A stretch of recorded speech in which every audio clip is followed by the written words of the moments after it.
Leona Brooks awoke before dawn, the hush of early morning settling over Willowvale, Ohio. At 38, she knew the day ahead carried immense weight, not for personal acclaim, but for the well-being of countless families who depended on her. As Director of Community Health for the Willowvale Health Initiative, she had spent years advocating for underserved neighborhoods. Now, a $5 million grant hung in the balance, and her presentation could mean the difference between state-of-the-art medical equipment or stagnant waiting rooms. Leona rose quietly, moving through her modest home with practiced efficiency. She was a single mother navigating both corporate boardrooms and PTA meetings. Her two teenage sons, Benjamin 16 and Darius 14, still slumbered in the rooms down the hall. Images of them played across her mind. Benjamin's pride as he rescued neighborhood cats. Darius' shy grin when offering to help an elderly neighbor with groceries. She tucked those thoughts away as she dressed, choosing a navy blue suit that projected confidence yet allowed room for warmth. Her hair, naturally curly, was styled to reflect her professionalism without hiding the woman who had worked tirelessly to reach this moment. In the kitchen, she poured a cup of black coffee and took a deep breath, considering every detail of her speech, the charts illustrating health disparities, the patient stories that underscored her data, and the heartfelt pleas she'd offered to the grant committee. Outside, the first pale rays of sun peeked through the window, promising hope. Yet as she gathered her notes, her heart giving its own anxious beat, she realized the supplemental reports vital to her case had been left on her home desk. Panic flickered. Turning back meant risking tardiness. Driving over the speed limit could draw the attention of law enforcement. But in Leona's mind, there was no choice. Her community couldn't wait. Heart pounding, she slid into her sedan, flipped on the ignition, and edged the car up to the posted limit, then nudged the accelerator just enough to catch those crucial extra minutes. This minor infraction she knew could prove dangerous. Yet the lives of her patients and the futures of her sons depended on her success. Leona fastened her seatbelt and felt a chill when she noticed a patrol car had fallen in behind her. No flashing lights, no siren, just the steady hum of its engine closing the gap. Her heart raced as she reminded herself of the few rules her father had drilled into her. Always stay calm, always announce your movements, and always keep your hands visible. When the patrol car finally activated its lights, Leona signaled and steered into a nearby convenience store parking lot. She shut off the ignition, placed her hands at 10 and 2 on the steering wheel, and took a slow, steadying breath, verbally explaining each action. "Car off license and registration in my purse," she murmured, hoping her caution would keep her safe. Moments later, two officers appeared, Officer Colin Harper on the driver's side and Officer Caleb Foster on the passenger side. Harper's expression was flat, his posture rigid and unwelcoming. Foster mirrored his partner's stance, eyes never leaving Leona's carefully arranged documents. "License and registration," Harper demanded, his tone clipped. Despite the early hour, his voice lacked courtesy. When Leona asked why she'd been stopped, Harper offered no explanation. "Documents first," he replied curtly, scanning her papers as if searching for a reason to act. Leona's pulse quickened, but she remained composed, handing over her neatly organized portfolio and saying, "I understand. I was only going a few miles over the speed limit. Could you please tell me why?" Harper's lips tightened. "Step out of the vehicle now," he ordered without preamble. Leona felt a cold wave of fear wash over her. Her pulse pounded as she unlatched her seatbelt and opened the door, slowly announcing each movement as instructed. "Hand on door stepping out," now she said, voice calm but firm, as she placed her feet on the asphalt. Harper advanced, hand hovering near his holster. Foster moved to the passenger side, cutting off any escape. Leona's mind raced. She had done nothing reckless, yet found herself caught between urgent professional obligations and an encounter that threatened to spiral dangerously out of control. Although Leona pleaded that she was en route to a critical presentation, Officer Harper insisted she step out and move several feet away from her vehicle. She complied, carefully explaining each motion as she reached for her supplementary reports in the passenger seat. Yet Harper accused her of uncooperative behavior simply because she moved with deliberate caution. Leona felt a surge of disbelief when he claimed the registration on her license plate was expired, even though she knew the renewal had been processed weeks earlier. Before she could respond, Harper grabbed her wrist, twisting it forcefully behind her back and pressing her face down onto the car's hood. Pain shot through her shoulder as she gasped, "You're hurting me. I'm not resisting." Within seconds, Harper snapped on a pair of handcuffs so tightly that her wrists burned red marks already forming. He rifled through her perfectly organized portfolio, tossing her carefully prepared grant reports and medical charts onto the asphalt. Papers scattered, fluttering like wounded birds in the November breeze. A small group of onlookers gathered, and Leona caught sight of an elderly woman holding up her smartphone. The woman's sympathetic nod gave Leona a brief glimmer of comfort amid the humiliation and pain. Still, Harper paid no mind to her protests as he motioned to Officer Foster, who moved in to assist with escorting Leona toward the patrol car. With each step, Leona's wrists throbbed beneath the steel cuffs, and she cringed when Foster roughly pushed her head downward to guide her into the back seat. Onlookers whispered and recorded every moment, their devices illuminating a stark contrast between Leona's dignified composure and the officer's excessive force. Leona managed to show that she meant no harm. Her breathing remained steady, her voice measured. "I have complied with every instruction. Please let me know why this is happening." But her words were recorded instead as verbal resistance and entry to be added to the official incident report. Before the car door closed, Leona cast one final glance at the bystanders. The silver-haired woman's head was bowed in solidarity, as if acknowledging generations of women who had endured indignity to secure justice. And in that fleeting connection, Leona found the resolve to remain calm, even as the patrol car door clicked shut, sealing her fate in a system she only sought to navigate responsibly. Leona sat rigidly on the cold metal bench in the Willowvale police station, holding cell, her wrists throbbing where the handcuffs had been cinched too tight. The fluorescent lights overhead buzzed softly, illuminating the drab green walls and the few other occupants, a woman quietly sobbing into a tissue, a young man staring blankly at the floor, and an older gentleman reading a tattered paperback. 4 hours had ticked by since her arrest. Each request to Sergeant Warren for a phone call was met with his aversion. He would simply look away, pretending not to hear. The officers repeated the same stumbling accusations: expired registration, they said. Then they escalated to suspected narcotics, though no evidence had materialized. Leona's mind reeled at the absurdity. Her meticulously maintained records were buried somewhere on the desk outside. Her carefully crafted presentation, torn asunder on the street, was now floating among the wind-blown papers scattered across the asphalt. At home, Benjamin and Darius returned from school to an empty house. Their mother's phone lay face down on the kitchen counter, its screen dark, despite their urgent texts. Benjamin's brow furrowed as Darius tuned the television to their favorite channel, hoping for a sign, anything that might explain Leona's absence. They exchanged glances, heavy with worry. "Where is Mom?" Benjamin finally whispered. Darius shook his head, his eyes wide with fear. Across town, Leona Brooks sat at her desk, fingers flying over the keyboard. The message from Leona's cell major trouble was encoded in the language their father had taught them at Uncle Ray's fishing cabin. Deanna recognized it instantly as a call for emergency help. At 36, a captain in State Army intelligence, she was no stranger to high-stakes scenarios, but this felt deeply personal. She paused a moment to steady her breath, picturing Leona's calm composure shattered by cuffs that had cut into her wrists.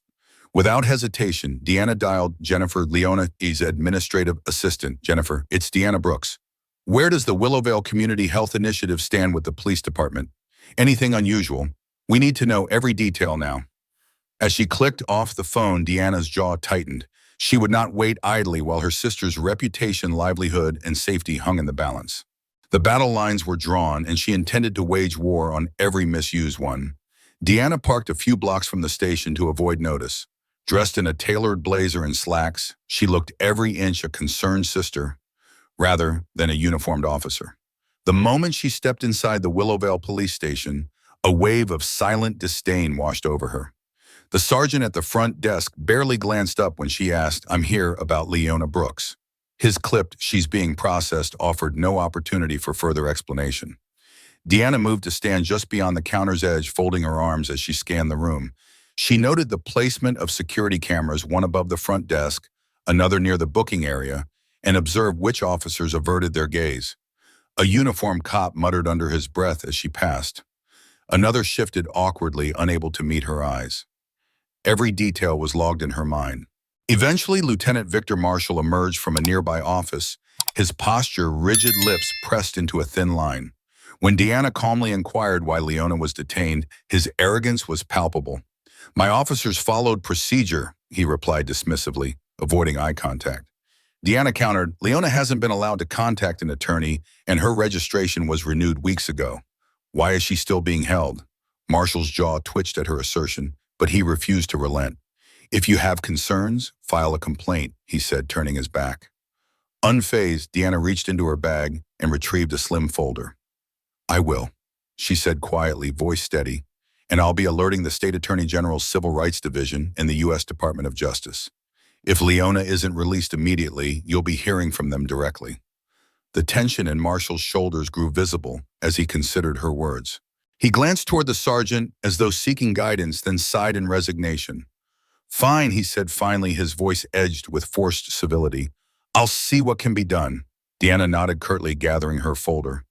Even as she walked away, she remained acutely aware that internal pressure whispers in Marshall's office, hurried footsteps spoke louder than his words. The fight for her sister's freedom had just entered its next most critical phase. Deanna returned to her car and immediately tapped into secure channels to gather more information. As a state intelligence officer, she knew how to navigate such systems discreetly. Within minutes, she learned that the Willowvale Police Department was already under federal scrutiny for civil rights violations. That knowledge steeled her resolve.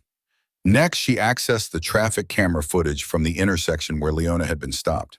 The video told a far different story than the police report. Leona's sedan cruised just 7 miles per hour over the limit, and the patrol car followed her for almost 3 blocks before activating its lights. The claim of erratic driving dissolved in the face of those timestamps. With that evidence in hand, Deanna called Dr. Alan Green, Chief Medical Officer at Willowvale General Hospital and a longtime colleague of Leona. Alan answered on the first ring and immediately recognized the urgency. Deanna, I've been worried sick. Leona's work in community health has occasionally ruffled feathers, especially when she pushed for data showing police violence harms public well-being. But this? He paused, his voice heavy with concern.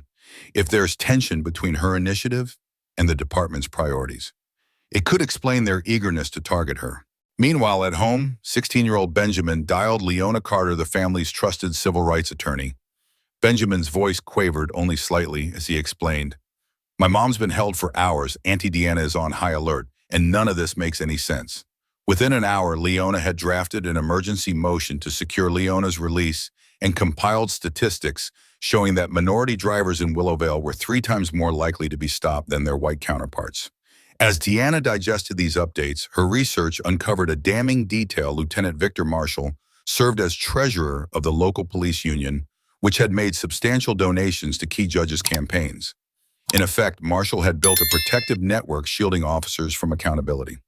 The pieces fit together: institutional bias, fabricated charges, and a web of political influence. Armed with traffic footage, expert testimony, and legal motions, Deanna prepared to mount a comprehensive challenge. The path ahead was lit by undeniable evidence and by the unwavering belief that truth once documented could not be suppressed. By the time video of Leona's arrest circulated online, the community was already on edge. One group of neighbors rallied behind her, sharing stories of her tireless work improving health access. Another segment, influenced by local news outlets friendly to the police, accepted the department's narrative. She was uncooperative, impossibly involved with drugs. This divide grew sharper as Lieutenant Marshall privately altered the official report, inserting a claim that officers had smelled white powder in Leona's car, an allegation that never appeared on any evidence. Meanwhile, unmarked patrol cars began making routine circuits around Leona's modest home. Their slow, looping passes conveyed an unmistakable threat. "We're watching you." Benjamin, only 16, felt that pressure firsthand.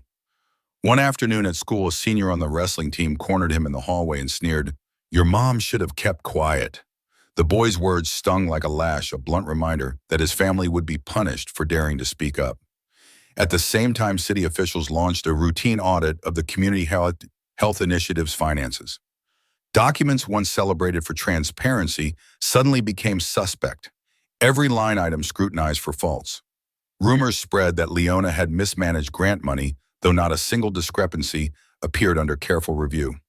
Still, the threat of a formal investigation tarnished her reputation, as colleagues whispered in corridors. But Leona had built her career on solid ground, and the community rallied quickly. Local church leaders familiar with her outreach to elderly residents publicly vouched for the transparency of her program. Alan Green and other health professionals testified to the success of her initiatives, providing evidence of millions in saved medical costs and substantial improvements in senior care. As support for Leona swelled, those initially swayed by the police narrative began to question the department's motives.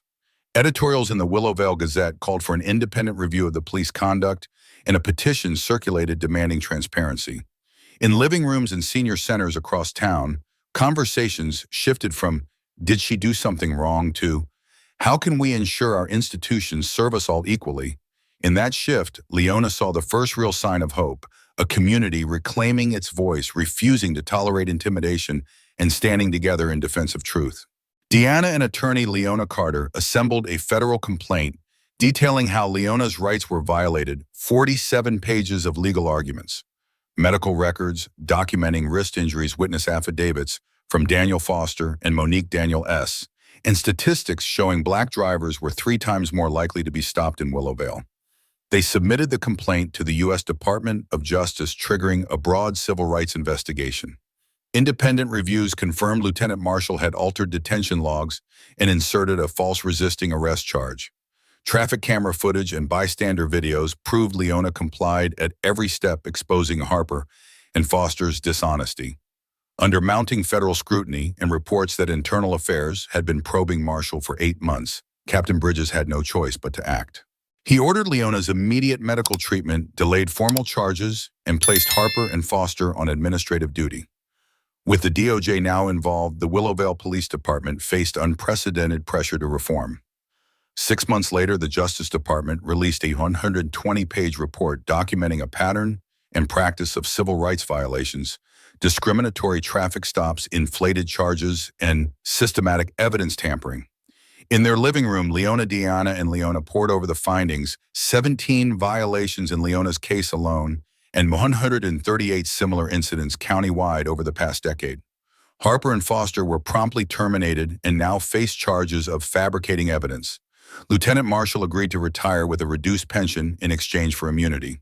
Under a federal consent decree, the Willowvale Police Department must implement sweeping reforms, mandatory body cameras, quarterly progress reports to federal monitors, and the public release of monthly stop data.